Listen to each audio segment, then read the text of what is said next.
उस मसले में आप इज्तिमाई तौर पर उनके साथ रहो। लेकिन ये एक बात मैं बता रहा हूँ, NRC CAA ये बला क्या है? ये है कि तुम मैं ये साबित करना है कि हम यहाँ के क्या हैं, सिटीजन हैं। ये एक बात जुमा के खुतबे के मौके पर मस्जिद के मेहराब के सामने बैठकर, मेरा नाम खालिद बेग नदवी है, याद रख लेना, टाइम याद रख लेना, ये दिन याद रख लेना, मेरी बात मान लोगे, आज सुकून की ज़िंदगी गुजारोगे। खुदा ना खास्ता सब मुसलमानों को बता के जा रहा हूँ, मेरी बात नहीं मानोगे, एक मरतबा मेरे चेहरे को भी देख लेना, वक्त देख लेना, टाइम देख लेना, खून के आंसू रोओगे। और उस दिन मुझे ये बहुत याद करोगे, उस दिन मुझे क्या करोगे, बहुत याद करोगे। कोई मौलवी साहब आया था, उसकी बात मान लेते तो आज हमको ये मुसीबत नहीं थी बोलकर। बात क्या मान लेना बोलो, CAA आता है या नहीं आता छोड़ दो, CAA एक अलग चीज़ है, NRC आती है या नहीं आती इसको छोड़ दो। अपना कि तुम सिटीजन हो यहाँ के, इसका डॉक्यूमेंट्स बना के रखना। एक तहरीक चली, डॉक्यूमेंट नहीं दिखाओ बोलकर, ठीक है नहीं दिखाएंगे, वो जो पूरी मिल्लत मिलकर जो बोलेगी वो करो, हम डॉक्यूमेंट नहीं दिखाएंगे, रहया तो नहीं दिखाएंगे। रखले को बोलना सो मेरे पास है लेकिन क्या नहीं करूंगा, है ही नहीं है तो नहीं दिखाओगे क्या? अल्लाह का फजल है, एक बड़ी तादाद ने अपना डॉक्यूमेंट्स क्या कर लिया, इस दौरान बना लिया। एक अच्छी बात यह हुई कि मौका मिल गया और अल्हम्दुलिल्लाह डॉक्यूमेंट्स बना लिया। आज के जुमा में 15 मिनट में तुम्हें सिटीजन, तुम यहां के सिटीजन हो, इसकी क्या प्रूफ है? कल एक पुलिस वाला पकड़ता है आपको और कहता है छोड़ो NRC नहीं आए, कल पकड़ कर कहता है कि तुम यहां के सिटीजन नहीं हो, तो तुमको क्या दिखाना है, क्या प्रूव करना है? NRC आने के बाद प्रूव करने का नहीं, आज कोई तुमको पकड़ कर कहता है कि तुम हजरत किसके बाप की हिम्मत के मुझे पकड़े, ये सब डायलॉग छोड़ डालना। आसाम के अंदर मिलिट्री में काम करके मिलिट्री से रिटायर्ड आदमी की सिटीजनशिप नहीं मिली, उसको प्रूव करना पड़ा, रोते हुए घूमता रहा। सिटीजनशिप एक्ट ये 1955 में बना। कब बना भाई? रत्ती याद रख ले सब लोग। सिटीजनशिप एक्ट 26 जनवरी 1950 में हमारा कॉन्स्टिट्यूशन बना, दस्तूर बना। उसमें सिटीजन, चाहे यहां का सिटीजन कौन होगा उसके बारे में तफसील नहीं थी। 5 साल के बाद पार्लियामेंट में सिटीजनशिप एक्ट 1955 पास हुआ। आप अगर कॉन्स्टिट्यूशन को जाकर देखोगे तो एक्ट नंबर 5 to 11, कौन सा आर्टिकल 5 to 11, ये कौन सा है? सिटीजनशिप एक्ट पर है कि सिटीजनशिप के बारे में है क्या क्या, यहां का शहरी कौन होगा। फिर उसके बाद 4 मर्तबा उसमें अमेंडमेंट आया। 1955 के बाद कितनी मर्तबा आया भाई? 4 मर्तबा आया। एक मर्तबा आया 1986 में, एक मर्तबा आया 1992 में, एक मर्तबा आया 2003 में के आखिर में, दिसंबर 2003 में, और एक मर्तबा आया मनमोहन सिंह के जमाने में 2005 में। ये 4 मर्तबा उसमें अमेंडमेंट हुआ। जब 1995 में सिटीजनशिप एक्ट आया तो उस वक्त किसको सिटीजन माना जा रहा था? उस वक्त का आदमी, अगर कोई शख्स 26 जनवरी 1950 से पहले पैदा हुआ है, बहुत से बूढ़े होंगे यहां पर जो कब पैदा हुए हैं? 26 जनवरी 1950 से पहले। कितने साल हो गए मौलाना? एक 50 और 75 है ना, 90 साल के भी हैं सब हैं माशाल्लाह, अल्लाह उनको ये करे। तो जो लोग 26 जनवरी 1950 से पहले पैदा हुए, उनको सिर्फ ये प्रूफ देना है कि 26 जनवरी 1950 की रात के 12 बजे के बाद हम कहां थे? इंडिया में थे। देखो ये काफी है। देखो मैं उस वक्त ये कार्ड बना हुआ था, ये हुआ था, बर्थ सर्टिफिकेट मिल गई, या कौन सी की नौकरी का, गवर्नमेंट नौकरी का, ये काफी। जो शख्स 26 जनवरी 1950 और 1 जुलाई 1987 के दरमियान पैदा हुआ है, 26 जनवरी 1950 और 1 जुलाई 1987 के दरमियान जितने लोग पैदा हुए, उनको सिर्फ अपना सिटीजन होने को, कि मैं यहां था, इसका प्रूफ दे देने से उन्हें क्या हो जाएगा? यहां का शहरी हो जाएगा। क्लियर? प्रूफ क्या देना है बाद में बताऊंगा। जो बच्चा 1 जुलाई 1987 के बाद पैदा हुआ और 3 दिसंबर 2004 से पहले, समझ में आई बात? 1 जुलाई 1987 के बाद पैदा हुआ 12 बजे के बाद, और 3 दिसंबर 2004 से पहले पैदा हुआ, उन्हें सिर्फ अपना क्या दिखाया? देखो मैं इंडिया का क्या हूं, शहरी हूं, मेरे पास ये प्रूफ है, तो उसको सिटीजन नहीं माना जाएगा। उसको क्या नहीं माना जाएगा? उन्हें अपने फाइल के साथ अपने बाप, उसका बाप भी सिटीजन है यहां का, या उसकी मां सिटीजन है यहां की, वो प्रूफ भी साथ लगा के रखना, तब जाकर इसका क्या होगा। आप 87 के बाद पैदा हुए या पहले पैदा हो गए? 86 में पैदा हुआ, आपका मसला हल हो गया। जितने भी आपके बच्चे जितने भी 87 के बाद पैदा हुए हैं 2004 से पहले, 3 दिसंबर 2004 से पहले, उनको क्या रखना है?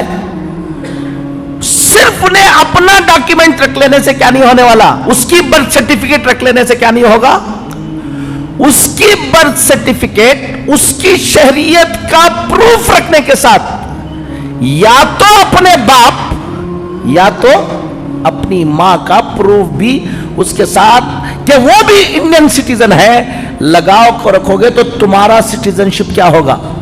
ये होगा। नेक्स्ट, जो बच्चा 3 दिसंबर 2004 के बाद पैदा हुआ और अब तक, 4 के बाद कौन है? हाथ उठा कोई हो तो देखो, ये सब बच्चे ये सिर्फ अपना रख लेंगे तो क्या नहीं होने वाला है, ये सिटीजन नहीं है। इनको अपना प्रूफ भी रखना है कि मैं यहीं पैदा हुआ, बाप का भी प्रूफ रखना है और मां का भी प्रूफ रखना है, दोनों का रखना है, जब इनकी फाइल पूरी होगी। क्लियर? इसको बोलते हैं सिटीजनशिप बाय बर्थ। एक है सिटीजनशिप बाय डिसेंट, उसका कानून क्या है कि जो बच्चा 26 जनवरी 1950 के बाद पैदा हुआ, यहां का सिटीजन था, वो जाकर सऊदी में था या कहां था, अमेरिका में, किसी भी बाहर की कंट्री में उन्हें काम कर लेकर था, वहां एक बच्चा पैदा हुआ, उसको बर्थ कहां हुई, वहां हुई। अगर फादर उसका सिटीजन है तो ऑटोमेटिकली उन्हें भी क्या है, सिटीजन है। 10 दिसंबर 1992 से पहले के बच्चे, 10 दिसंबर 1992 के बाद कोई बच्चा इंडियन सिटीजन का बाहर पैदा हुआ तो वो सिटीजन मान लिया जाएगा कि फादर या मदर उसके क्या हो। 3 दिसंबर 2004 के बाद जितने बच्चे पैदा हुए उनको उसी वक्त सिटीजन माना जाएगा। वहां सऊदी में पैदा हुआ, 1 साल के अंदर उस बच्चे के बारे में जाकर इंडियन डिप्लोमेटिक मिशन के अंदर उसका वहां पर क्या कराना, आप रजिस्ट्रेशन कराना। अगर रजिस्ट्रेशन करा के रहे तो वो बच्चा यहां का सिटीजन होगा, अगर रजिस्ट्रेशन नहीं करा के रहे तो आप तो क्या रहेंगे, इंडियन रहेंगे, वो बच्चा क्या नहीं रहेगा, इंडियन नहीं रहेगा। एक है सिटीजनशिप, इसको मैं छोड़ देता हूं आगे की। एक है सिटीजनशिप बाय रजिस्ट्रेशन, ये जो यहाँ के पहले से यहाँ पैदा नहीं हुए थे, फॉरेनर थे, इंडियन ओरिजिन के थे, उन्होंने दोबारा क्या लेना चाहते हैं, यहाँ पर सिटीजनशिप लेना चाहते हैं, उनके लिए सिटीजनशिप बाय रजिस्ट्रेशन, ये जो सीए आया है ना, उन्हीं के लिए आया है। उसमें सीएए में आया है कि अगर सिटीजनशिप नेचुरलाइजेशन, एक सिटीजनशिप रजिस्ट्रेशन, इसके लिए सीएए आया है। उसके अंदर यह है कि अगर अफगानिस्तान, पाकिस्तान, बांग्लादेश, इसके कोई भी आदमी आकर यहाँ रजिस्ट्रेशन लेना चाहता है, पहले से 10 साल या 12 साल का शरायत है, वो सिख होगा, जैन होगा, बुद्धिस्ट होगा और हिंदू होगा, तो उसको हम क्या दे देंगे, सिटीजनशिप दे देंगे। मुसलमान होगा तो क्या नहीं करेंगे, नहीं देंगे। यही सीएए है। मैं आपको यह सीएए इस वक्त थोड़ा सा पेचीदा है, जल्दी ख़त्म करना है इसको, इसमें आता हूं। अब आपको करना क्या है, आसाम में हुआ क्या मसला सुन लो, बोलता हूं। आसाम में डॉक्यूमेंट सबके पास था, कुछ लोगों ने घमंड किया यही, अरे सालों से हम यहां हैं, कौन हम ना, ये सब दुनिया में होता है क्या बोलकर बाद में रोते हुए घूमे। लेकिन एक बड़ी तादाद के साथ क्या हुआ, जो नाम की स्पेलिंग है, एक डॉक्यूमेंट में एक स्पेलिंग थी, एक डॉक्यूमेंट में एक स्पेलिंग थी, यही स्पेलिंग वालों की तादाद 10 लाख की थी। समझ लो आप, हमारा हाल यह है कि हमारे डॉक्यूमेंट बहुत खराब हैं इस मसले। गौर से सुन लो, ये आ रहा इसलिए बोला, मुझे बहुत याद करोगे बोलकर। तुम्हारी प्रॉपर्टी है, खरीदा है, उस प्रॉपर्टी के अंदर तुम्हारे नाम की स्पेलिंग दूसरी है और तुम्हारे जो सिटीजनशिप के लिए जो तुम्हारे पास क्या है, पेपर है, आधार कार्ड, पासपोर्ट, इसके अंदर स्पेलिंग क्या है, दूसरी है। तो गौर से सुन लो, वो प्रॉपर्टी तुम्हारी नहीं है। गौर से सुन लो कि वो प्रॉपर्टी क्या नहीं है, तुम्हारी नहीं है। रजिस्ट्रेशन करने जाओगे तो रजिस्ट्रेशन नहीं होगी, फिर वो प्रॉपर्टी चली जाएगी हुकूमत को। क्या बोला ना, आपको इसके सामने क्या मेंबर के सामने ऐसा ऐसा छोड़ रही तुम अगर को बोले तो खून के आंसू रहोगे। मैं इसका माहिर हूं, ये भी बता रहा हूं। मैं जजेस के साथ, हाई कोर्ट जजेस के साथ, सुप्रीम कोर्ट जजेस के साथ बैठकर यह कानून पढ़ा हुआ हूं। सबसे पहला काम, कमाओगे क्या, ये करोगे क्या, वो सब बाद में करो। आज मैं बोल कर जा रहा हूं, आइंदा जुमा तक सीधा जाकर अपने घर के सब के डॉक्यूमेंट निकालो, स्पेलिंग देख लो। अभी भी टाइम अल्लाह ने दिया है। जब लागू होकर अब जहां 1000 रुपए में 2000 रुपए में तुम्हारा क्या बन जाएगा, डॉक्यूमेंट बन जाएगा। नहीं करा लोगे तो आसाम के अंदर एक डॉक्यूमेंट बनाने 5-5 लाख 10-10 लाख रुपए ऑफर किया, नहीं हो पाया। सिटीजनशिप के लिए सबसे ऑथेंटिक डॉक्यूमेंट वो बर्थ सर्टिफिकेट है, याद रख लो। क्या रखे? Birth certificate. अब मेरा बर्थ सर्टिफिकेट नहीं था, मेरा खुद अपना, सबको बोल रहा हूं मैं, मेरा बर्थ सर्टिफिकेट नहीं था। मेरे पास पासपोर्ट, आधार कार्ड, इलेक्शन आईडी कार्ड सारा है, लेकिन क्या नहीं था? बर्थ सर्टिफिकेट नहीं था तो भी सिटीजनशिप के लिए डॉक्यूमेंट क्या हो जाएगा, दूसरा भी हो जाएगा। लेकिन सबसे ऑथेंटिक डॉक्यूमेंट कौन सा है? बर्थ सर्टिफिकेट है। मेरा नहीं बना था। मैंने हजारों लोगों को बताया कि बर्थ सर्टिफिकेट आज 90 साल के बूढ़े का भी क्या हो जाएगा, बन जाएगा। बहुत आसान काम है। मैंने एक लायर को पकड़ा और उसको काम दिया, और वो जाकर कोर्ट में केस डालेगा, अपील करेगा कि मेरा क्या नहीं है, बर्थ सर्टिफिकेट नहीं है। उसके लिए म्यूनसिपालिटी में जहां पर रजिस्ट्रेशन होता है वहां से एक एक्नॉलेजमेंट लेना है कि तुम्हारा नाम यहाँ क्या नहीं है बोलकर। उसके बाद वहां पर जाना है, एक इंक्वायरी आती है। इंक्वायरी आने के बाद जज के पास जाना होता है। ये 3 से 4 महीने आपको भागना नहीं है, वो लायर कर लेगा। आखिर में एक विटनेस होगा, 2 विटनेस को लेंगे, आपका बर्थ सर्टिफिकेट, मेरा बर्थ सर्टिफिकेट अभी बन गया अल्हम्दुलिल्लाह। मैंने अपने बर्थ सर्टिफिकेट को सामने रखकर सारे के सारे पेपर्स एक स्पेलिंग के बनाए मैंने। मेरा पेपर अब इनके लिए, इनके अम्मी के डॉक्यूमेंट्स में जो एक स्पेलिंग है, इनके पेपर में यही स्पेलिंग रहना। इनके अब्बा के डॉक्यूमेंट्स में जो स्पेलिंग है वही स्पेलिंग किसके रहना, इनके रहना। फिर उसके बाद प्रॉपर्टी को तुम मैच करना, तो उस प्रॉपर्टी को तुम्हारे स्पेलिंग ठीक नहीं है तो तितपोटी करा लेना, नहीं तो डॉक्यूमेंट्स में क्या प्रॉपर्टी के मुताबिक क्या बना लेना तुम्हें, ये करना। ये काम तो ये कर लेना। अब अपना मोहल्ले के जिम्मेदारों को मैं ये कहता हूं, हम लोगों ने लाखों लोगों के डॉक्यूमेंट बनाए अल्हम्दुलिल्लाह पूरे मुल्क में। जब हम लोग बना रहे थे कुछ लोगों ने ऐलान कर दिया डॉक्यूमेंट नहीं दिखाएंगे। अरे भाई नहीं दिखाओ भाई, मैं भी नहीं दिखाऊंगा, लेकिन बना को तो रख लेना है।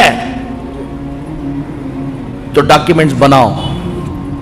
डॉक्यूमेंट बनाने की मस्जिदों के अंदर एक निज़ाम बनाओ। 200-300 घर रहते हैं, हर घर वालों को सबको मालूम नहीं होता, उसको समझा के बोलो। सबसे ज्यादा परेशानी कहाँ आती है? तलाक हो गई है, किसमें? मियाँ बीवी में। बच्चे हैं, बच्चे माँ के पास हैं, वो बाप को गुस्सा है, उन्हें अपने डॉक्यूमेंट्स देने के लिए क्या नहीं है, तैयार नहीं है। हमें ही बर्बाद कर देना चाहते हैं, हमारी नस्ल को गुस्सा आ गया है तो सब कुछ किसी भी तरह से बर्बाद कर देना चाहते हैं। मियाँ बीवी का बर्थ सर्टिफिकेट, ये क्या उसका नाम, मैरिज सर्टिफिकेट पक्का कबूल किया कर को उठ को जाको खाने खा ले हंगामा करते ना, उससे पहले क्या कर लेना, मैरिज सर्टिफिकेट बनाना, ऑथेंटिक मैरिज सर्टिफिकेट। तभी तुम्हारे बच्चे के लिए यह तय होगा कि उन्हें बाप है, उन्हें क्या है, मां है। टाइम हो गया है, फिर कभी इंशाल्लाह। सिर्फ इतनी बात समझ लो, अपने बच्चों की अकीदे की क्या करो, हिफाजत करो। नंबर 1 हालात जो जो आएंगे कोई घबराने की क्या नहीं है, मेहनत कर लो, अल्लाह ताला की मदद भी रहेगी इंशाअल्लाह। और जो दुश्मनाने दीन ये सोच रहेंगे हम ये कर देंगे हम वो कर देंगे, सब उनके हाथ में होता तो और क्या था। अल्लाह ताला की भी मदद हमारे साथ क्या रहेगी, शामिल हाल है इसलिए जी रहे हो और शामिल हाल रहेगी इंशाअल्लाह। लेकिन जो असबाब को हमें इख्तियार करना है वो असबाब को इख्तियार करो, अपने बच्चों के ईमान की हिफाजत करो, तालीम की तरफ फिक्र करो।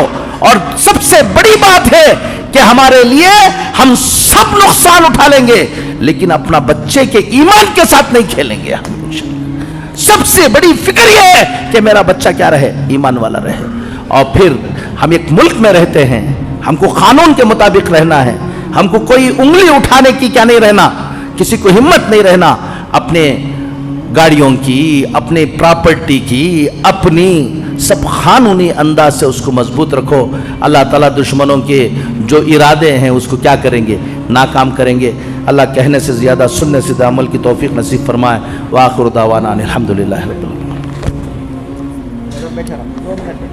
आलमीन। एक ऐलान है, उसके बाद इंशाअल्लाह नमाज़ सुन्नत पढ़ने के लिए मौका दिया जाएगा। अभी और बहुत तफसीली बात थी, क्योंकि जुमा का मौका है, जितनी बात हो गई अल्लाह ताला हज़रत को बहुत बहुत जज़ाए खैर अता फरमाए। हमें खुशी है, बहुत खुशी है, बहुत ज़्यादा खुशी है कि हज़रत जो है बहुत ज़्यादा मसरूफ़ रहते हैं। आपको अंदाज़ा नहीं है मसरूफ़ियत का, आप कभी उनके दिन के साथ एक दिन गुजारेंगे आपको अंदाज़ा होगा। हम सबका एक काम है, इनका उनके कामों में ये भी एक काम है। हम दिन में एक काम करते हैं, ये दिन में 100 काम करते हैं, उसमें से एक काम ये भी है। हज़रत बहुत ज़्यादा मसरूफ़ रहते हैं, उसके बावजूद हज़रत ने ख़ुद कहा कि हम आना चाह रहे हैं, दावत देना। हज़रत ने कहा नहीं, आने की ज़रूरत नहीं है, आप अपने काम में लगे रहो, मैं अपने काम में लगा हुआ हूँ। आप फ़ोन पर, मैं इन सारे तकल्लुफ़ात से जो है वो बाला तर हूँ और मैं इंशाअल्लाह फ़ोन पर ही आ जाऊँगा। हज़रत ख़ुद आ गए अपनी गाड़ी से।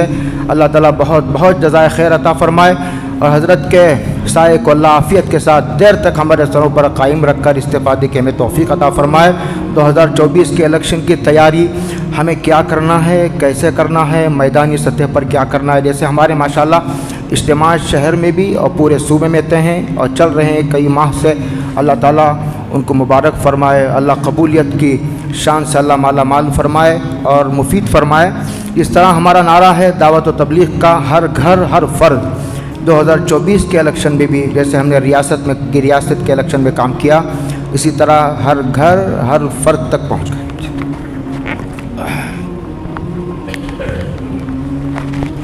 2 मिनट ये भी सुन लो, फिर मिलेंगे या नहीं मिलेंगे पता नहीं, मैं भूल गया। टाइम तो बहुत कम होता है यहाँ पर। 5 मिनट बैठेंगे इंशाल्लाह। हाँ 10 मिनट चलेगा। 5 मिनट सुन लो, गौर से अच्छी तरह सुन लो। इलेक्शन में वोट डालना दूसरी कौमों के लिए अपने कैंडिडेट को जिताने के लिए है। मुसलमान को इलेक्शन में वोट डालना यहाँ पर हमारी ज़िंदगी के सेव करने के लिए, याद रखना। अगर आप इलेक्शन में वोट नहीं डालोगे तो अगर आपने इलेक्शन में वोट डाला, खुद ये एक सबूत है कि आप इलेक्टोरल रोल में थे और यहाँ के क्या हैं, सिटीज़न हैं। दूसरी कौमों को अपनी हुकूमत बनाने के लिए इलेक्शन में क्या डालना है, और हमें वोट जो डालना है वो सिर्फ हुकूमत को सोचकर नहीं डालना है, अपनी ज़िंदगी के लिए डालना है कि हमको यह साबित करना है कि हम कहाँ के हैं, यहाँ के। ये जो काम हम लोग करते रहते हैं कि कौन की जीतता, हमें वोट डाल को क्या करना। कॉन्स्टिट्यूशन ऑफ इंडिया जो अभी इलेक्शन आ रहा है, ये भी एक बात सुन लो मुझे याद रखने की। अगर इस इलेक्शन के अंदर फुस्ताई ताकतें नहीं हारेंगी, उसके बाद जो मुसीबतें इस मुल्क में आने वाली हैं उसका आप तसव्वुर भी नहीं कर सकते। दूसरी कौमों के लिए अपनी हुकूमतें बनाने के लिए है, हमारे लिए ये जो आने वाला इलेक्शन है वो इलेक्शन अपने वजूद को बाकी रखने के लिए है, याद रख लेना। एक बात होगी, इलेक्शन में कौन किस पार्टी में है, क्या है, ऐसा हंगामा पूरी जिंदगी, क्या है उसका नाम, ऐसा लीडरों के चक्कर में ऐसा पड़ो कि जिसकी वजह से तुम ही खत्म हो जाओ, ऐसे काम ना करो। कौन किस पार्टी में है, कहाँ है, वो सब रहो, उससे हम लोगों को कोई क्या नहीं है, ताल्लुक नहीं है। ये कश्ती पर हम सब सवार हैं, ये कश्ती बाकी रहेगी तो हम भी बाकी रहेंगे, ये कश्ती डूब जाएगी तो कोई लोग बाकी नहीं रहेंगे। इसके लिए सबसे पहला काम, इलेक्शन आने से पहले ये ज़रूरत नहीं है, 2-3 काम ये कर लो। पहला काम यह है कि हमारा वोटर लिस्ट में क्या हो, नाम हो। नाम वोटर लिस्ट में एनरोलमेंट का वक्त क्या हो गया, अभी हो गया, तो परेशान होने की ज़रूरत नहीं है। हर वक्त अपनी वोटर लिस्ट में नाम चेक कराते रहो। एक काम बता के जा रहा हूं आप लोगों को, इसमें हम लोगों ने सख्त हालात में काम किया है और उसका तजुर्बा कर लिया है। वोटर लिस्ट में नाम फट से निकाल देते हैं, ये तुम्हारे लिए बहुत डेंजर है। वोटर लिस्ट में नाम चेक करते रहो। अगर किसी का नाम वोटर लिस्ट से निकाला, फौरन एक लायर को पकड़ो, लायर को पकड़कर RTI में एक क्वेश्चन भेजो उसको फौरन।